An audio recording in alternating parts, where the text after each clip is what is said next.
Bienvenidos a este nuevo episodio del Espacio Digital de Frente con Óscar Ortiz. En pocas horas, este fin de semana, el próximo domingo, tendremos la segunda vuelta de las elecciones presidenciales en el Ecuador. Y conversaremos sobre ellas con una compatriota que conoce muy bien el Ecuador porque buena parte del año trabaja y presta servicios profesionales allá. Me refiero a María José Rodríguez, quien es consultora internacional en reputación y crisis y directora general en Rodríguez Boduán Comunicación Estratégica. María José, muchísimas gracias por aceptar esta invitación. Gracias a ti, Oscar. Como siempre, no solamente es un placer, sino un honor, porque yo creo que este es el mejor programa de entrevistas de todo el país y te agradezco mucho haberme tomado en cuenta. No, encantado y gracias por tu comentario. ¿Cómo llegamos a esta segunda vuelta? ¿Cuáles son los principales elementos con los cuales definirías esta elección que ha tenido tantos eventos inesperados y tantas sorpresas?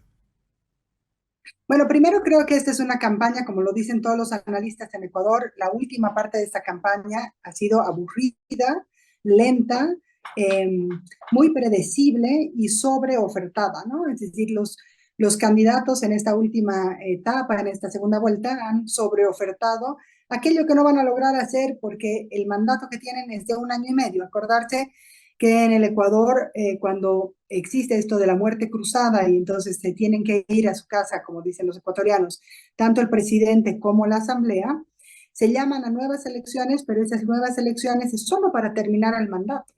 Y a Lasso le quedaba solamente 1 año y medio. Entonces, esta elección es definitoria para muchas cosas de futuro, pero solamente van a poder tener una gestión de 1 año y medio. 1 año y medio en el que muy difícilmente van a poder ahondar, resolver, eh, eh, dar algún tipo de solución a problemas tan complejos como la violencia en el Ecuador, que desde el 2019 se ha disparado, ¿no es cierto? Si era un país más o menos tranquilo, hoy día es uno de los países más violentos de Latinoamérica por la cantidad de asesinatos por día que existen, ¿no? Y esto porque hay una guerra pero increíblemente profunda de los grupos de narcotráfico, de las bandas de narcotráfico, a las que no se les ha podido poner un detente. En la primera vuelta hemos tenido una campaña un poco más dinámica, con outsiders y con gente que propuestas mucho más, si quieres, redondas y desafiantes. Una de ellas, Fernando Villavicencio, quien ha sido asesinado durante la campaña. Y claro, llegamos a esta segunda vuelta con un outsider que no dábamos ni siquiera un peso, ¿no es cierto? Se pensaba que Noboa era el último en la fila y termina llegando a la segunda vuelta.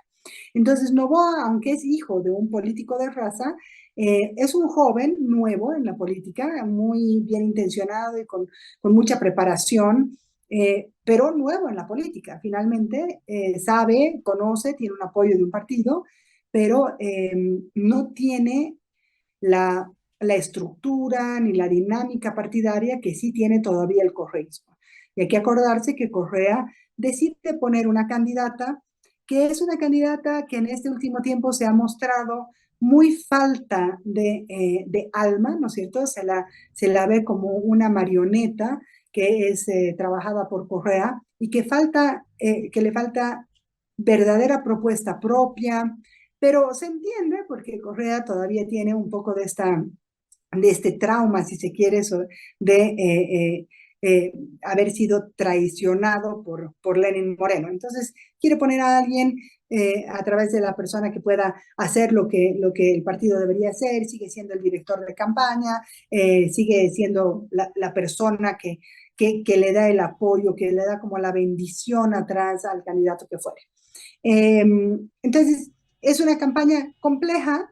Esta segunda etapa ha sido aburrida en términos de campaña, de movimiento, de creatividad, y todo se ha mantenido en el tema de la seguridad. Hemos tenido propuestas sobre la seguridad y sobre la economía.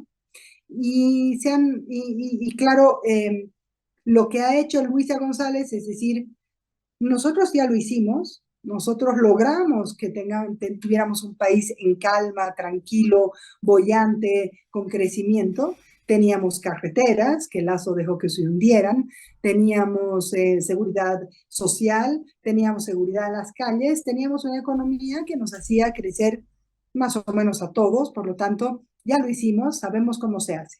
Mientras que Noboa viene con una propuesta interesante en lo político, porque él plantea la no confrontación, esto de todos contra el correísmo, como hacemos en Bolivia, todos contra el MAS, ¿no?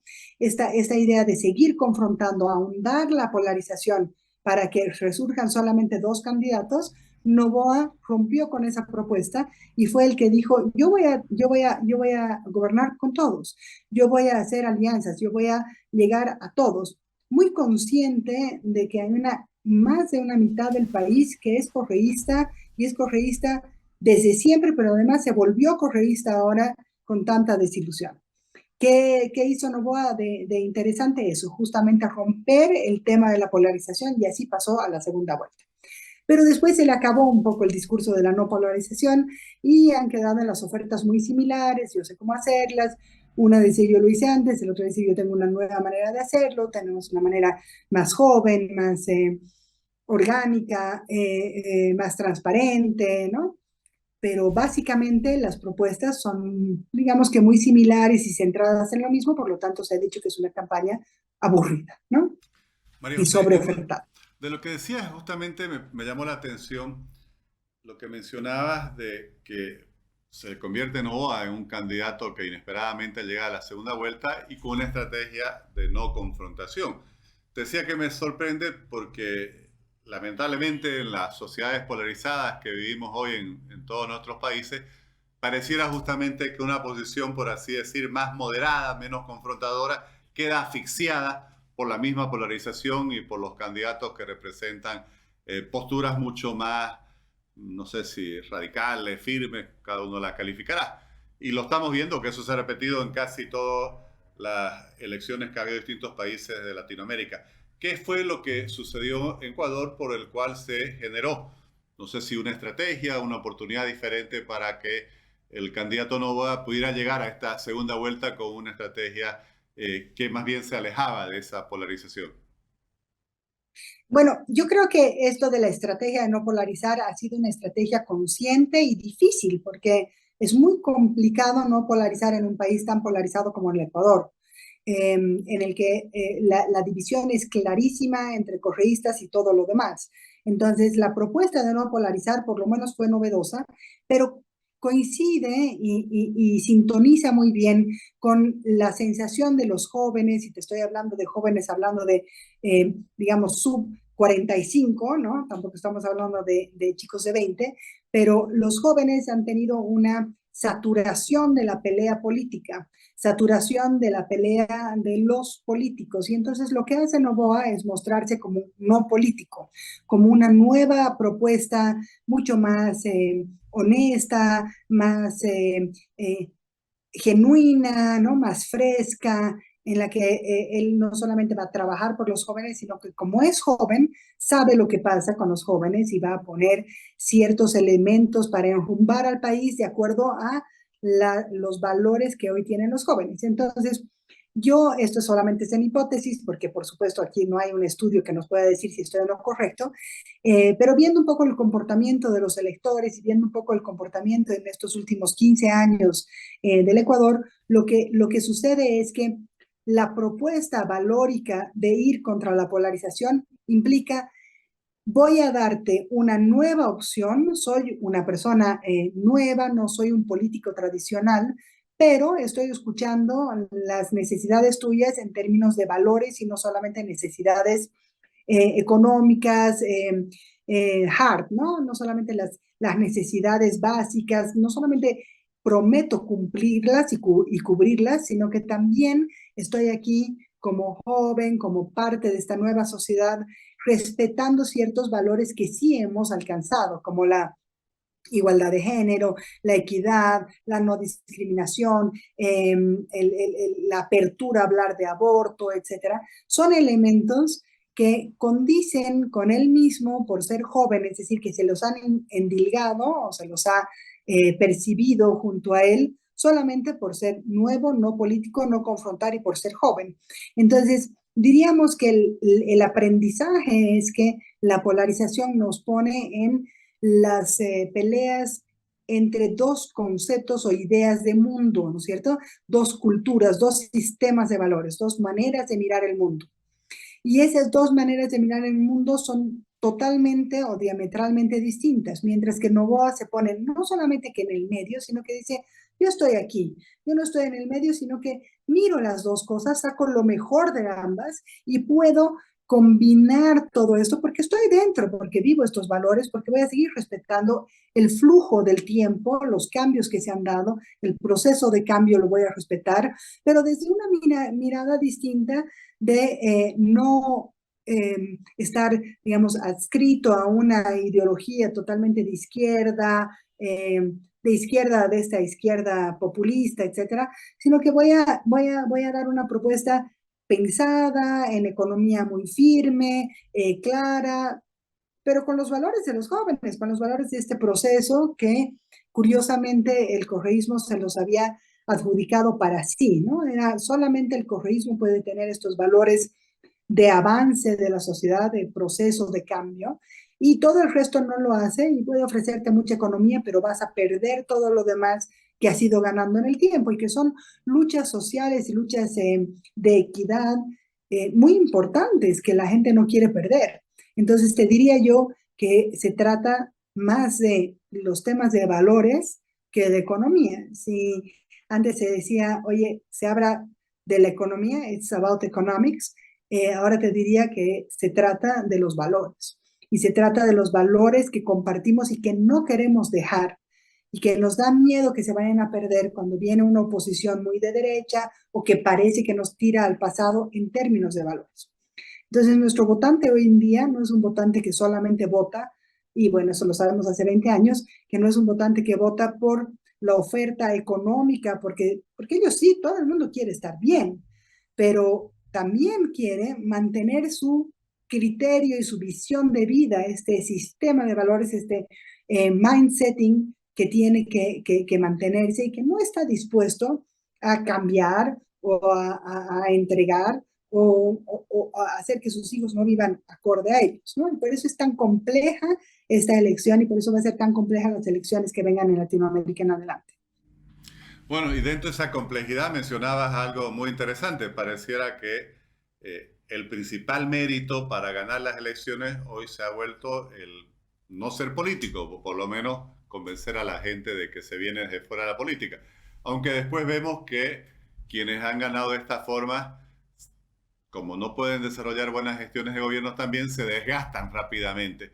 Pero hay, efectivamente, por lo menos desde el punto de vista de opinión pública, un gran divorcio, por así decir, entre la política y las posibilidades de victoria electoral. ¿Qué consecuencias tiene esto justamente en el marco de esa complejidad que mencionabas para las elecciones y los gobiernos en nuestra región? Bueno, primero que es un desafío inmenso, porque no solamente es que la complejidad está en no parecer político y después que se desgastan porque no saben el manejo político, se desgastan porque la población, porque la base tiene un proceso que yo llamo como una crisis de impaciencia, ¿no? La población estaba impaciente por tener mejores resultados y puede esperar un tiempo, pero ese tiempo que espera hasta que se termina de asentar la gestión de gobierno, se organizan y empiezan a dar resultados, la gente ya está impaciente, ya notó que ese gobierno no sirve. Entonces, la gente está esperando que los nuevos gobiernos den resultados rápidamente y eso es casi imposible, ¿no es cierto? Entonces, estamos jugando con una crisis de impaciencia y con una sobredosificación de esperanza. ¿Qué quiere decir esto? Quiere decir que la gente está votando por esperanza de no perder lo que han logrado en este tiempo, ascender socialmente, no perder los logros sociales y de roles sociales que se han ganado en este tiempo y no perder, por supuesto, los temas económicos. Pero nuestro votante hoy no es capaz de decir, voy a entregar mis esperanzas por tener pan, ¿no? No solo quiere pan, trabajo y, digamos, seguridad, pero también quiere que se mantengan esos valores como visión de sociedad.